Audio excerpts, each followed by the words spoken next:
রাত 3টার সময় উঠে আমি হাওয়া করে কান্না করতেছি, মানে পুরো বাসার সবাই জড়ো হয়ে গেছে যে আল্লাহ কি হয়েছে, আমার সাথে কিছু হইলো বা কিছু, আমি পুরো চিৎকার করে কান্না করতেছি। আব্বু আম্মু সবাই চলে আসছে, কি হয়েছে কি হয়েছে, ও তো পুরো মানে ভয় পেয়ে গেছে, আতঙ্ক, তোমার কি হয়েছে?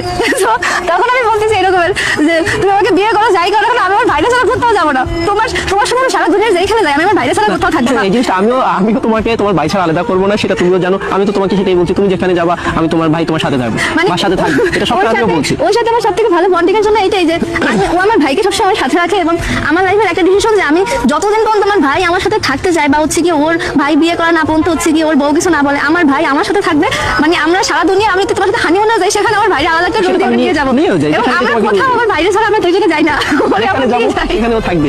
আমাদের লাইফে আসলে ও ছাড়া মানে আছে না যে আব্বু আম্মুর কাছ থেকে আমরা অ্যাডপ্ট করে নিয়ে আসি, ব্যাপারটা হচ্ছে কি এরকম যে আমি আব্বু আম্মুর সিঙ্গেল করে দিচ্ছি, কিন্তু আমার ভাই লাগবে, আমার সারা দুনিয়া শেষ হয়ে যায় কিন্তু আমার ভাই লাগবে। সেটা তোমার নতুন করে বলতে হবে না, সবাই জানে যে তুমি যেখানে যাবা তোমার ভাই সেখানে থাকবে।